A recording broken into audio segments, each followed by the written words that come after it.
नमस्कार दोस्तों।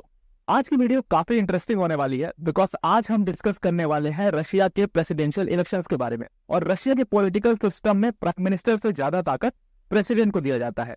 इंडिया के वैसा सिस्टम नहीं है जहां पर प्राइम मिनिस्टर के पास ज्यादा ताकत है। रशिया में सिस्टम अलग है और इसीलिए रशिया के प्रेसिडेंशियल इलेक्शन को बहुत ज्यादा मीडिया कवरेज मिलता है। लेकिन हर बार आपने जब भी रशिया के प्रेसिडेंशियल इलेक्शन के बारे में सुना होगा तो कुछ चीजें आपके दिमाग में हमेशा होंगी या कुछ चीजें आपने फॉरेन मीडिया में या कहीं कहीं पढ़ रखी होगी कि रशिया में इलेक्शंस का कोई मतलब नहीं है। रशिया में इलेक्शंस एक तरीके के मजाक हैं। रशिया में इलेक्शंस फिक्स होते हैं। व्लादिमीर पुतिन जो है वो एक तरीके के डिक्टेटर हैं और रशिया के अंदर में एक डिक्टेटरशिप है। ये सारी बातें कुछ हद तक सही भी हैं, कुछ हद तक गलत भी हैं।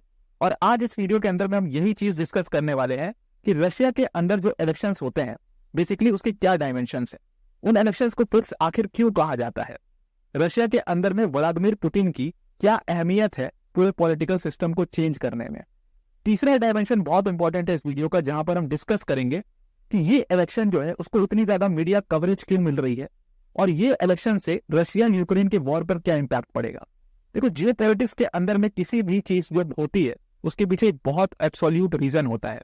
इसी रीजन को आज हम इस वीडियो के अंदर में समझने की कोशिश करेंगे कि जो पूरा फॉरेन मीडिया इसको क्रिटिसाइज कर रहा है, पूरे बड़े बड़े नेशंस, बड़ी बड़ी ऑर्गेनाइजेशंस जो पूरे रशिया के इलेक्शन को क्रिटिसाइज कर रही हैं, वो आखिर कर क्यों रही हैं। ये चीज तो बहुत पहले से होती आ रही है। ये तो जब व्लादिमीर पुतिन प्रेसिडेंट थे 2000 में जब स्टार्ट किया था तब से ही चली आ रही है। लेकिन ये क्रिटिसिज्म आज इतना ज्यादा क्यों हो रहा है या रशिया के इलेक्शन को आज इतना मीडिया कवरेज क्यों मिल रहा है, वो आपको इस बात में समझना है। चलिए वीडियो स्टार्ट करते हैं विदाउट वेस्टिंग एनी टाइम। देखो, ये हमारे पास फ्रांस 24 का पोस्ट है और ये आर्टिकल फ्रांस 24 ने अपने अखबार में अपनी वेबसाइट पर छापा है। और फ्रांस 24 सबसे वैलिडेटेड न्यूज़पेपर है फ्रांस का और बहुत बड़ा न्यूज चैनल है फ्रांस का। उसने सीधा सीधा यहाँ पे लिखा है कि जो रशिया का प्रेसिडेंशियल इलेक्शन है इसमें 3 to 3 चैलेंजर्स तो हैं, लेकिन इस इलेक्शन में कोई सस्पेंस नहीं है। ऑलमोस्ट इस पेपर का ये कहने का मतलब है कि व्लादिमीर पुतिन ऑलरेडी इलेक्शन शुरू होने से पहले ही इलेक्शन जीत चुके हैं। दूसरा, अगर आप देखोगे कि इकोनॉमिस्ट प्लस ने ये लिखा है कि जो रशिया का इलेक्शन है वो कैसे फिक्स किया गया, उसके ऊपर पूरा इन्होंने एनालिसिस दिया है अपना कि किस तरीके से पुतिन इलेक्शंस को मैनिपुलेट करते हैं, मीडिया को मैनिपुलेट करते हैं और इलेक्शन जीत जाते हैं। ये सारी चीजें कही जा रही है वेस्टर्न मीडिया द्वारा।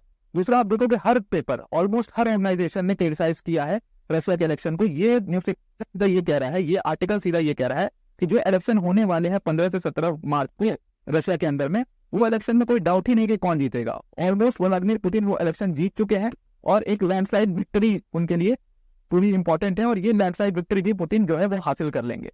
लेकिन आखिर ये पूरा इलेक्शन है, इसको इतना ज्यादा मीडिया कवरेज क्यों मिल रहा है, उसके पीछे रीजन है। देखो, इस बार ना रशिया ने 2 चीजें कर दी हैं।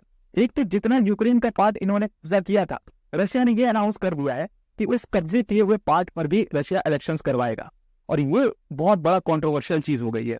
और ये मेन कारण है जिसकी वजह से इस इलेक्शन को इतना ज्यादा मीडिया कवरेज या आप कह लो इतना ज्यादा क्रिटिसिज्म मिल रहा है, क्योंकि यूक्रेन एक दूसरी कंट्री है, एक सोवरेन कंट्री है।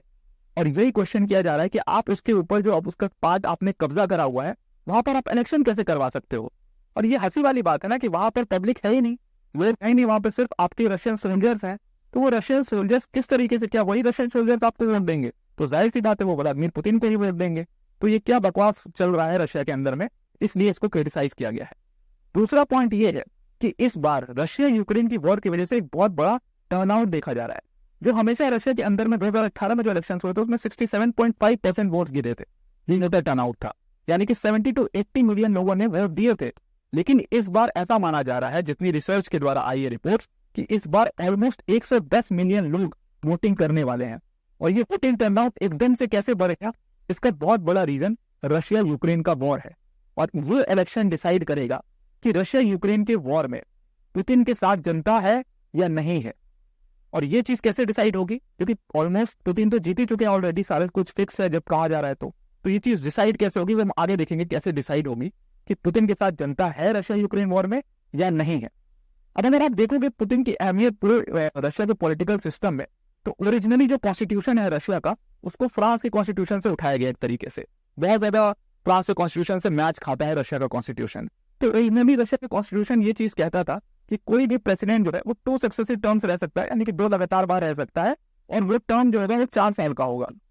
अब पुतिन ने 2 साल लगातार अपने काट लिए थे। एक 2000 में वो प्रेसिडेंट बने थे, प्रेसिडेंट इलेक्शन कंटेस्ट किया था, तो 2000 से 2004 तक वो रहे थे। तो 2004 में भी कंटेस्ट किया तब भी जीत गए और 2004 से फिर वो 2008 तक रहे थे। 2008 में वो प्रेसिडेंट नहीं बन पाए थे इसी कैप की वजह से, इसी लिमिट की वजह से, क्योंकि 2 सक्सेसिव टर्म्स की लिमिट थी और ये चीज उनको बहुत ध्यान में थी। और इसीलिए 2008 में आप देखोगे कि 2008 में पुतिन जो है वो प्राइम मिनिस्टर बनते हैं, प्रेसिडेंट उनके बहुत क्लोज जो थे दिमित्री वो बनते थे। अब यहां से उन्होंने पहली अमेंडमेंट करी 2008 के अंदर में और ये अमेंडमेंट को बहुत क्रिटिसाइज किया गया। ये अमेंडमेंट रशियन कॉन्स्टिट्यूशन के अंदर में की गई और इसमें टर्म 4 ईयर सेट किया गया था, उसको बढ़ा करके 6 ईयर्स कर दिया। और उसके बाद एक और बहुत बड़ा अमेंडमेंट किया रशियन कॉन्स्टिट्यूशन के अंदर में 2020 में। साल 2020 में ये जो अमेंडमेंट किया इसमें इन्होंने इतनी चीजें बदल दी कि इससे इफेक्टिवली ये हुआ कि पुतिन को अलाउ हो गया कि वो अभी 6 टर्म्स के 2 पीरियड और गुजार सकते हैं। और इसी आप देख रहे हो कि 2018 के बाद 2024 में फिर से व्लादिमीर पुतिन कंटेस्ट कर रहे हैं। आप समझ लो 2008 है 2020 के ये दोनों अमेंडमेंट्स को लोगों ने वहां पर प्रोटेस्ट नहीं किया इन अमेंडमेंट्स के खिलाफ। रशिया में बहुत ज्यादा प्रोटेस्ट देखने को नहीं मिला, तो ये भी कह सकते हो कि रशिया में वो प्रोटेस्ट दबा दिया गया होगा शायद। लेकिन इस प्रोटेस्ट में आप देखोगे फॉरेन मीडिया ने बहुत ज्यादा इसको क्रिटिसाइज किया, कहा कि दोनों अमेंडमेंट्स ने रशिया के कॉन्स्टिट्यूशन की जो ओरिजिनलिटी थी उसकी ऐसी की तैसी कर दी है और व्लादिमीर पुतिन ने पूरे रशिया को एक डिक्टेटरशिप बना करके रख दिया है। तो इन्हीं 2 अमेंडमेंट्स की वजह से कहा जाता है। लेकिन भाई दूसरी तरफ अगर आप रशिया की पब्लिक का ओपिनियन देखो, बिल्कुल इसके तरह चीज कहता है।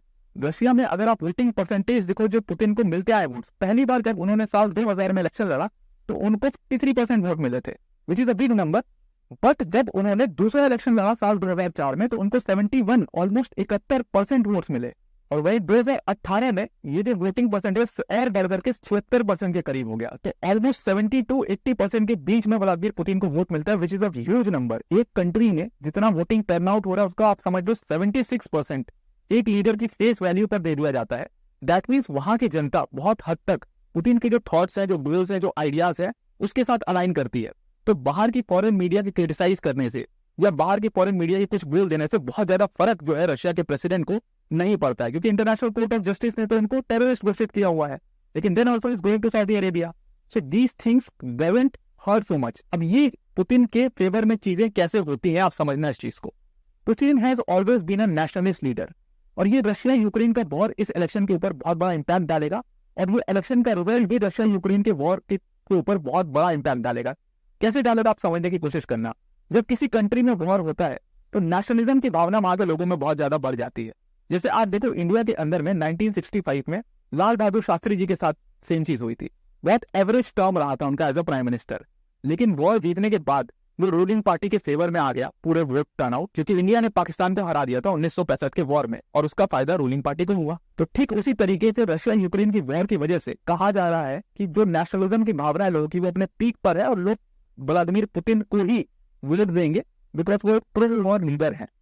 अब यहां से एक और क्रिटिसिज्म आता है पुतिन के नाम पर कि जो सबसे बड़े अगेंस्ट में लीडर थे, जो सबसे बड़ा अपोजिशन था पुतिन का पूरे रशिया के अंदर में, वो थे अलेक्सिस नावल्नी। ये जो आप स्क्रीन पे इनकी फोटो देख रहे हो, ये अलेक्सिस नावल्नी बहुत बड़े लीडर थे अपोजिशन के और समझ लो आप सबसे फेमस लीडर थे आफ्टर व्लादिमीर पुतिन अपोजिशन में। लेकिन ये इनकी आइडियोलॉजी थी एंटी वॉर आइडियोलॉजी।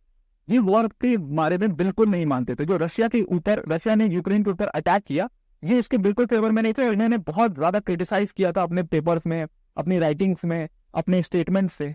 लेकिन फिर इनको अरेस्ट कर लिया गया, एक केस चलाया गया इनके ऊपर और इनको 30 साल की सजा हो गई उस केस में और इनको आर्कटिक प्रिजन में भेज दिया गया। बहुत ज्यादा क्रिटिसाइज किया गया था इस चीज को। आर्कटिक प्रिजन में जब ये गए तो इनकी अननोन सर्कमस्टेंसेस में डेथ हो जाती है अभी इलेक्शन से कुछ महीने पहले। और जब ये डेथ होती है, इनकी बॉडी तक कहाँ बरी की गई है ये भी किसी को नहीं पता है, इनके घर वालों को तक नहीं पता है।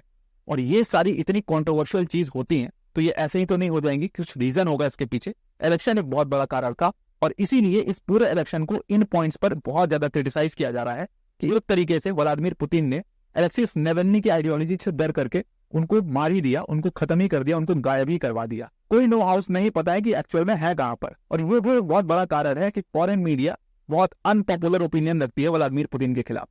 अब ये इलेक्शन पुतिन के लिए जीत और हार का खेल नहीं है, ऑलरेडी वो इस इलेक्शन में जीत चुके हैं, आपको इतना समझ में आ गया होगा। लेकिन यहाँ पर बात इस चीज की है कि व्लादिमीर पुतिन को इस फैशन में जीतना, इस तरीके से लैंडस्लाइड विक्ट्री लेनी है कि वो पूरी दुनिया के सामने और रशिया में भी ये मैसेज दे सके कि he is the ultimate master of the Russian political system. और ये मैसेज देना बहुत जरूरी है, तभी जनता अपने लीडर में बिलीव करेगी, तभी उसके वेज में बिलीव करेगी और रशिया यूक्रेन के वॉर में वो पुतिन के साथ खड़ी होगी।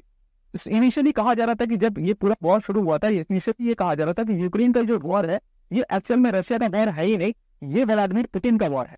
लेकिन जब लोगों का ओपिनियन देखा गया इसमें, और धीरे धीरे जब ये वॉर में व्लादिमीर पुतिन ने अपने पूरे मीडिया को यूज करके इस पूरे वॉर में नेशनलिज्म की जो भावना निकल के आए, और इसीलिए वोटिंग परसेंटेज भी इंक्रीज हो रहा है। तो इस वजह से अब कहा जा सकता है आज के डेट में एज ऑफ नाउ कि ये वॉर जो कि कहा जा रहा था कि पुतिन का वॉर है, ये अब रशिया का वॉर बन चुका है। और इसीलिए ये कहा जा रहा है कि ऑलमोस्ट 70% टू 80% वोट्स अगर व्लादिमीर पुतिन को इस इलेक्शन के अंदर में नहीं मिलते हैं, एक लैंडस्लाइड विक्ट्री नहीं मिलती है, तो इसका मैसेज क्लियर हो जाएगा कि रशिया की जनता कहीं ना कहीं पुतिन के जो रशिया यूक्रेन वॉर है उसके गुजर में उनके साथ बिल्कुल भी नहीं है। और इसीलिए इस इलेक्शन को इतनी ज्यादा मीडिया कवरेज मिल रही है, इसीलिए इस इलेक्शन को पुतिन के लिए भी बहुत ज्यादा इंपॉर्टेंट माना जा रहा है। तो आई होप आपको रशियन इलेक्शन का पूरा गेम समझ में आया होगा। आज के लिए इतना ही। Thank you and have a nice day.